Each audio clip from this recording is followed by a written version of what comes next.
బలహీన వర్గాలకు సంబంధించిన కుల గణన పైన ఈ ప్రభుత్వం తీసుకున్నటువంటి సాహసోపేత నిర్ణయాన్ని ప్రజల్లోకి తీసుకుని వెళ్ళడం, అపోహలను తొలగించేటువంటి కార్యక్రమాన్ని చేయడం, అదేవిధంగా మాదిగా ఉపకులాలకు సంబంధించి దండోర ఆధ్వర్యంలో ఈ మధ్యలో జరిగినటువంటి అంశంలో ఏబీసీ వర్గీకరణకు సంబంధించి ఏదైతే ఉందో అది కూడా అసెంబ్లీలో తీసుకున్నటువంటి నిర్ణయాన్ని ముందుకు తీసుకుపోయినటువంటి సందర్భం.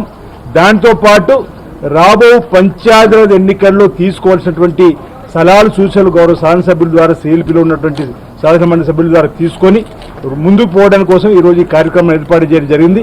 గౌరవ శాసనసభ్యులు, శాసనమండలి సభ్యులు, పార్లమెంట్ సభ్యులకు సంబంధించినటువంటి వారి యొక్క ఆలోచన విధానాన్ని కూడా తీసుకొని అదేవిధంగా ప్రభుత్వ పక్షాన సభానాయకుడు ఉన్నట్టు గౌరవ ముఖ్యమంత్రి రేవంత్ రెడ్డి గారు మరి నిర్ణయాలను ఏ విధంగా ముందుకు వెళ్ళాలని చెప్పిన వారు కూడా ఇచ్చేటువంటి సూచనలు సలహాలతో పాటు మరి ఆల్ ఇండియా కాంగ్రెస్ కమిటీ సంబంధించినటువంటి ప్రధాన కార్యదర్శి దీపాదాస్ మున్షి గారు, అదేవిధంగా పిసిసి అధ్యక్షులు మహేష్ కుమార్ గౌడ్ గారు, ఉప ముఖ్యమంత్రి గారు, అదేవిధంగా శాసనసభ వ్యవహారాల మంత్రి పెద్దలు శ్రీబాబు అందరి మంత్రుల ఆధ్వర్యంలో ఈ కార్యక్రమం జరగబోతా ఉంది. వారు ఇచ్చే సూచన సలహాలతో ప్రధానంగా ఈ 3 అంశాలు బీసీ కులగణన దేశంలో ఈ తెలంగాణ ఒక రోల్ మోడల్ గా ఏదైతే 56% 56.33 ఉన్నటువంటి అంశాన్ని ప్రజల్లోకి తీసుకొని పోయి రాజకీయంగా, సామాజికంగా, ఆర్థికంగా, ఉపాధి పరంగా, విద్య పరంగా, ఉద్యోగాల పరంగా కూడా భవిష్యత్తులో ఉపయోగించుకునే విధంగా ఏ విధంగా తీసుకొని పోవాలని చెప్పండి.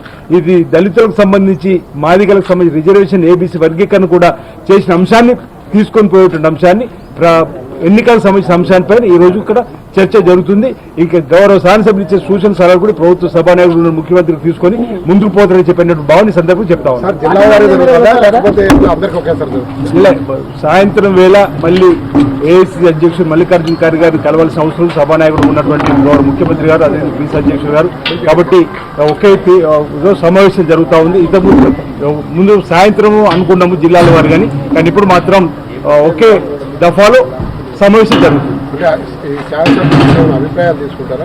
వాళ్ళ అభిప్రాయాలు అంటే సిఎల్పి సమావేశం ఉన్నప్పుడు గౌరవ శాసనసభ్యులు ఇచ్చే సలహాలు సూచనలు కూడా తీసుకుంటాం, మంత్రులు ఇచ్చే సూచన సలహా తీసుకుంటూ సభానాయకుడు గౌరవ ముఖ్యమంత్రి గారు కూడా ఇచ్చేటువంటి సందేశాన్ని ఏ విధంగా ముందుకు పోవాలని చెప్పిన 3 ప్రధాన అంశాలు ఎజెండాగా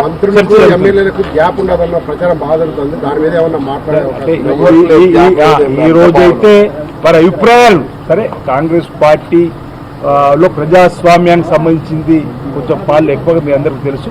అభిప్రాయాలు భిన్నాభిప్రాయాలు ఏ ఉన్నా వాటన్నింటి కూడా ఏకాభిప్రాయంగా తీసుకొని ముందుకు పోతుంది. అందరూ నమస్కారం.